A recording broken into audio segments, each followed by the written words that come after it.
Hello, hello.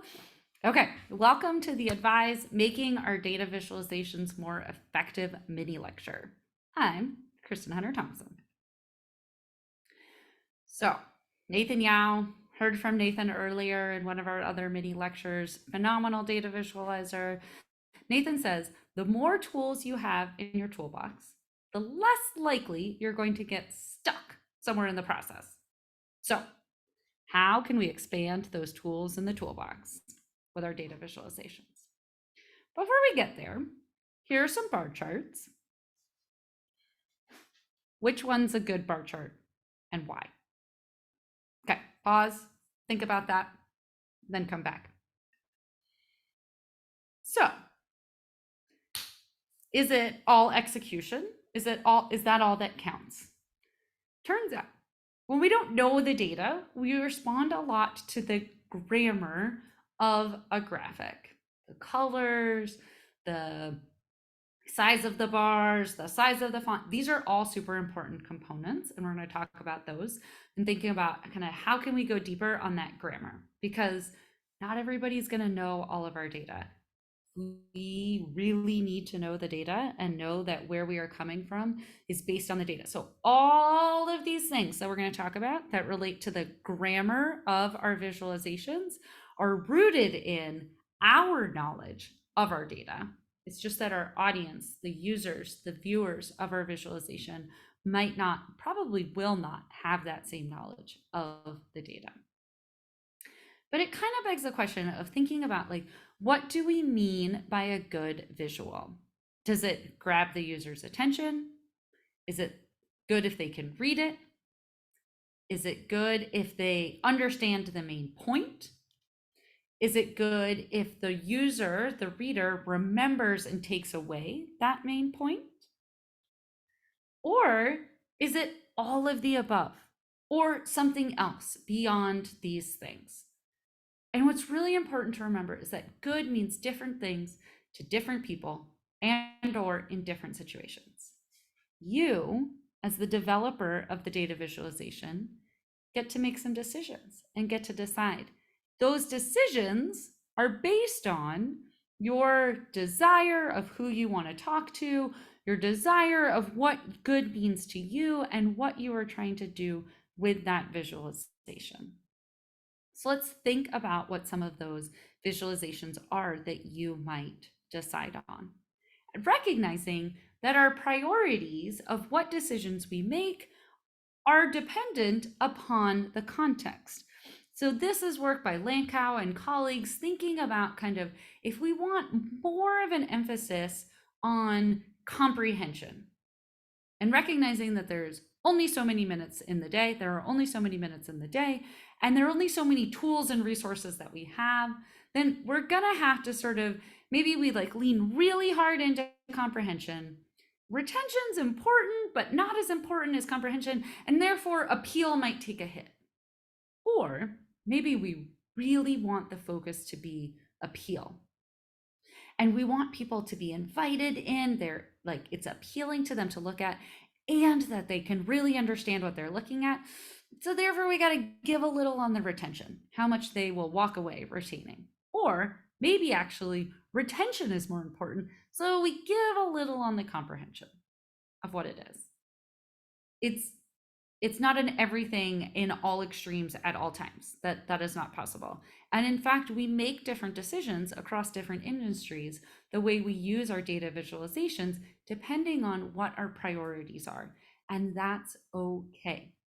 It's good for us as consumers of data visualizations to know that is what is going on. But it's also helpful for us as creators of data visualizations to think about that and to be like, it's okay. Like, we don't have to do absolutely everything across all axes, but where is it we want to lean in? What is most important to us?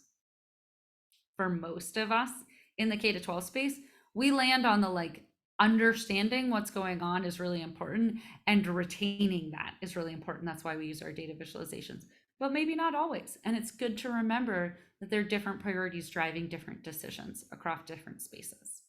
So to think about kind of what are some things we can do to make our data visualizations more effective, let's step back and think about kind of how we see, how our eyes work, and how that can help us as we're exploring and explaining with our data. Those of us that are visually able creatures are remarkably good at seeing information in its visual form. In fact, we process information in its visual form multiple times faster than if we were to read it or if we were to hear it. Welcome to why we put a map on the back of every door in a hotel room. Besides the fact that it is also easier to read regardless of what language you speak, it is a universal. We look at visual things. It's also that we just process that information much more quickly in its visual format. In fact, our brains discard about 99% of the sensory information that we take in almost immediately. And while that might seem a little discouraging as a future teacher, let me tell you, as a human who walks around the world, you are thankful that your brain discards so much sensory information. Really, truly, pause, step back, think about how much visual, auditory, olfactory, touch, how many different sensory pieces of information are coming at you in this one instance. And then think about if your brain attuned to every single one of those in every single second of every single day, you would be exhausted. So this is actually to our benefit that we discard a lot of information. But it therefore means it's the reality that we live in when we're creating our data visualizations and going forward. So how do we try to set things up so that our visualization is part of the 1% that sticks?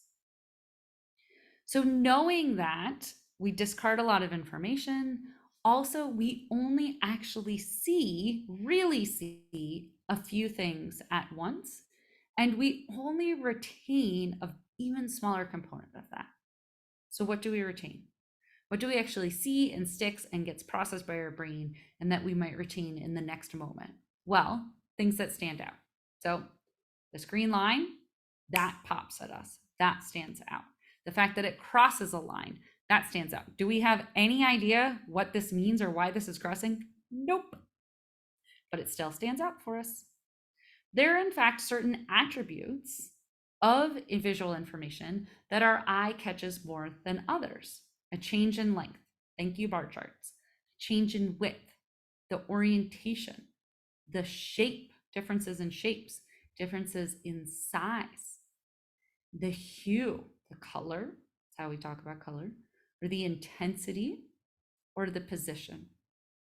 These are all things that catch our eye a bit more, and we take a few more moments to take a look at it and make sense of it and process it. That means these are things that we can leverage to catch people's eye, to land in that 1% of what sticks and stays and gets processed.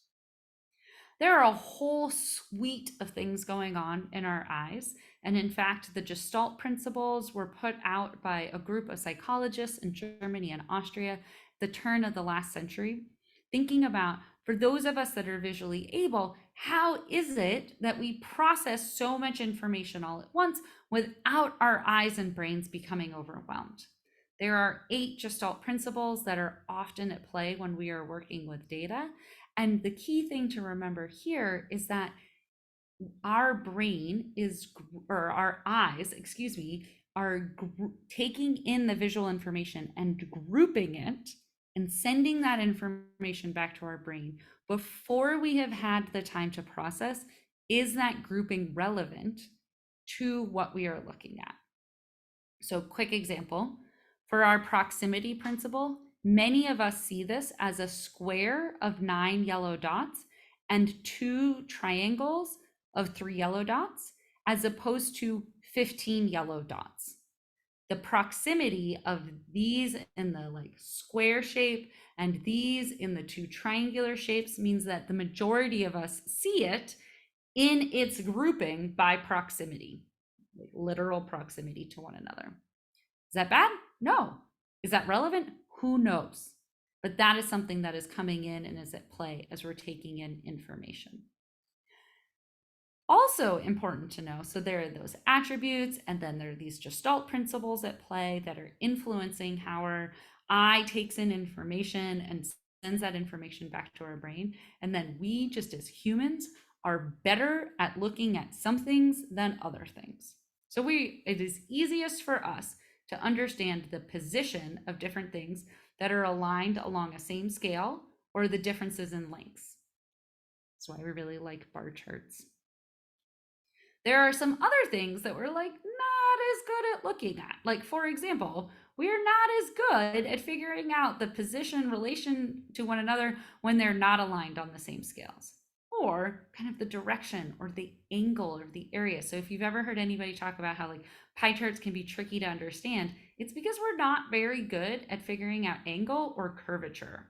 And those two are required to make comparisons across the wedges of the pie in a pie chart. We're a bit better at luminance and brightness, but not as good at saturation, but we are better at that than we are at volume, understanding volume.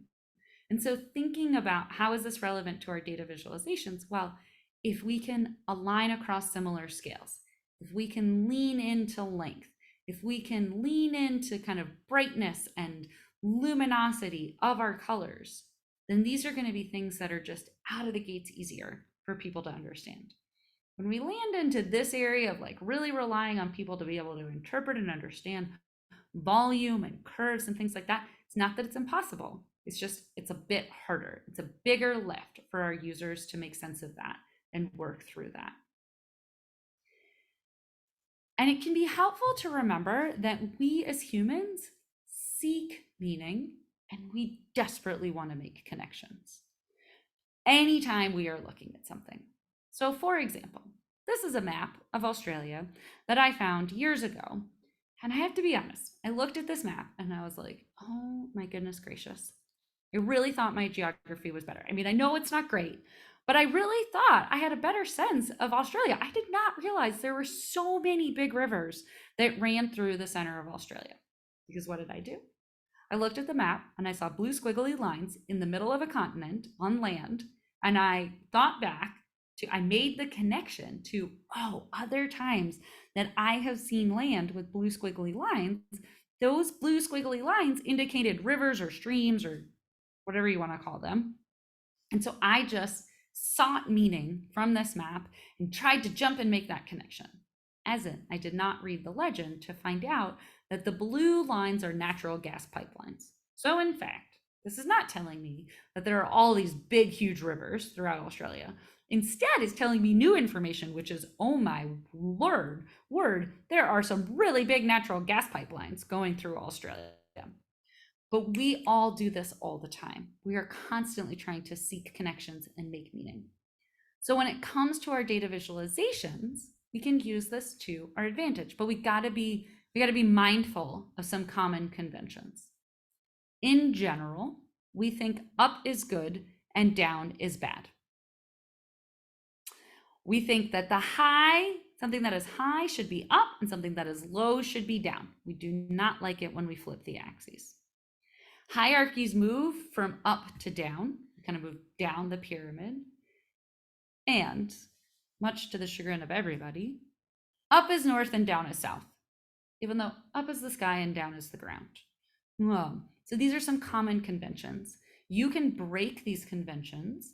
It can be helpful, but you have to support your reader in understanding how you are breaking the convention through annotations, through your title, through your subtitle, things like that. Okay, a couple other conventions to think about as you're setting up your visualizations, either to lean into to help your readers better understand your graph more quickly, or to really consciously break and make it really obvious for your reader that you're breaking them. We experience time chronologically, and therefore we expect time to move in those countries where we read from left to right, and in countries where they read from right to left or up or top to bottom. Majority of us expect time to move from left to right in 2 dimensions. And when it's in 3 dimensions, from back to forward. So back is the past and forward is the present.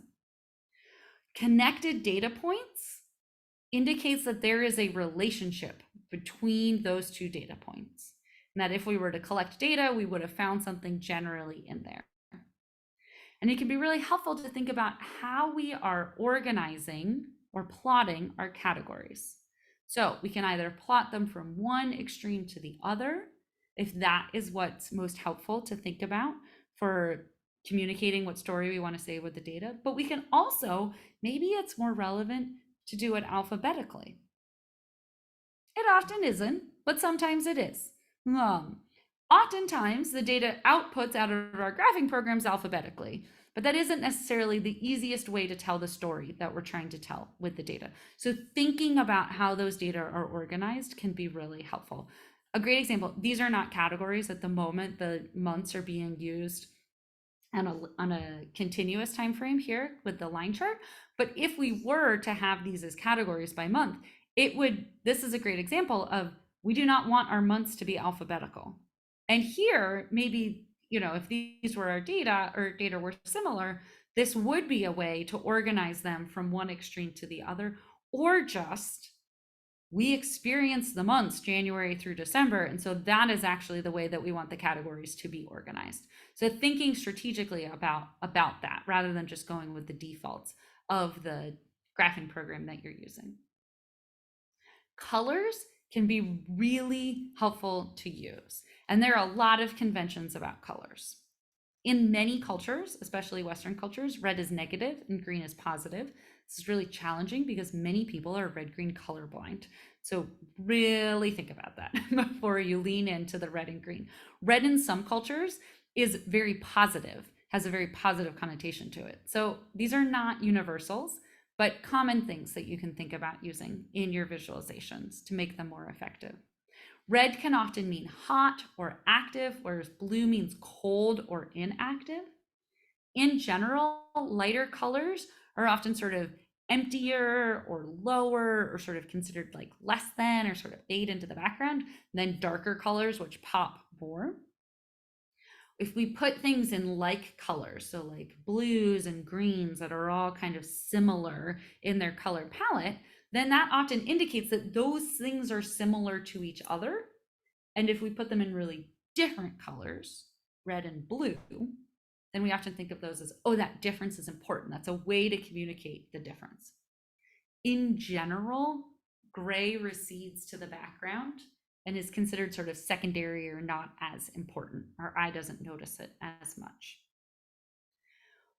Another thing that can be helpful to think about is that when we read prose, my kindergartner's learning this, when we read prose here in the United States, or in countries where we speak English, or countries where that move from left to right, top to bottom, we generally know, once you get a sense of how to read, and this actually works with every language, it just goes in a different direction.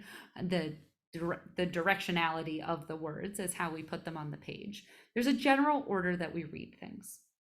This is not the case with visualizations anywhere. There is no one way that we read a visualization. This is one day of eye tracking, of, as I was looking at this not very good graphic, by the way, of looking around and making meaning of it. So that means when we're thinking about how to put together our visualization, we want to use those attributes, those color conventions, knowing the Gestalt principles to really attract the eye to the parts of the graphs that we want an eye to pay attention to. And where the eye goes as you're looking at a visualization changes. It changes by personality type, by gender, by display media. Is it on a phone? Is it a tablet? Is it a computer? Is it a television? The mood that we're in, how much sleep we've gotten, the chart type we're looking at, our familiarity with data and chart type, AKA a lot of things influence where our eyeballs go.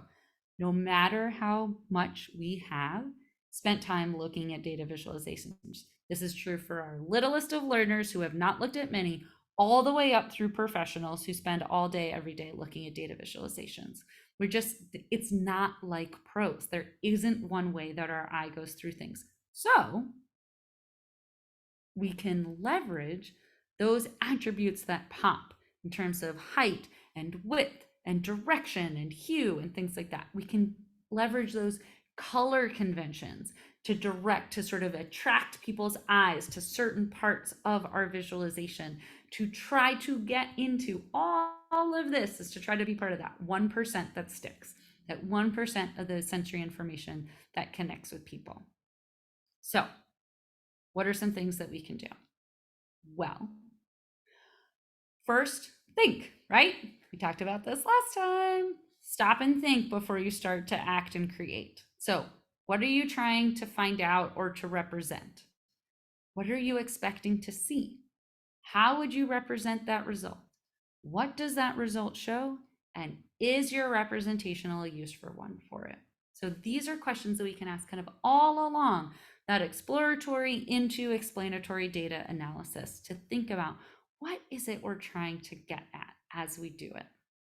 Now, once you have a story that you're ready to tell, then we're ready to jump into okay, so there's the general, we got our attributes, we got our conventions, how do we use those? And then there can be a little more finessing to make that visualization even more effective. So we're going to distill it down into 3 steps. These are from Scott Bernato. He's at Harvard Business Review. Great data visualizer, great person who thinks a lot about how do we put together visualizations to help communicate the story that we want to share from our data. So one is to find the main idea. So this is an example of a visualization that could look like it could be sort of a default coming out of most visualization programs. But if we adjust it up, so this is kind of not super persuasive in the sense of not I'm trying to manipulate you to understand, to walk away with the conclusion I want, but persuasive as a let me really show you what I'm trying to tell you with the data. So we don't really know what to look at here. There's a lot going on. So a more persuasive, so rather than just I wanted to compare suburban and urban poverty populations by decades. A more persuasive thing that we would be trying to communicate is I want to convince or to show people that suburban poverty is huge and is a growing problem, rapidly overtaking urban poverty. That might be a cognitive dissonance. That might be a wait, what? I've always sort of thought of urban poverty being the bigger issue. So we can make it stand out. Once we know what the main idea is, then we can think about how do we make that stand out? These are the exact same data that I was just showing you.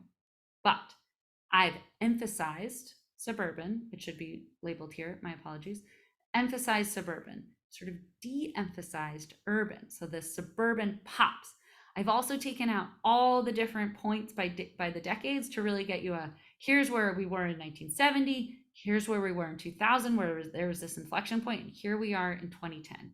So I've kind of isolated out the key places to really share this. And I should say, this is Scott's suggesting of how to do this. And then we can kind of adjust things around to think about, well, we could remove reference points. We can sort of focus in on reference points. That's what I was doing. That's what we were doing here with these different date points. And so here, if we, these are lots of data from a survey, but what if we just want to focus on kind of the younger and the older age brackets and how they're using their desires of the products that they want to buy? Or maybe we add some reference points. So we've got our graph going on here, but then we also show you the population. And so here we are removing some of the ages to just focus on young and old. In this example, I'm showing you the graph, but I'm also showing you the population. So I'm giving you 2 different pieces of information to help put this forward. And by me, I mean the Wall Street Journal has put this, sort of added these reference points. Or we can kind of shift the reference points. So rather than just a bar chart, what if it were work days? And each box of these represents work days. that we would have going forward. So you can play around with it a little bit. You can adjust the visualization, not just the default that comes out of the graphing program, but think about, okay, what's my main idea? What am I most trying to communicate?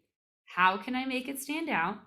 And how can I adjust what's around it to help that main idea stand out, to communicate through all that noise of all the different pieces of information coming at us every moment of every day, it feels like.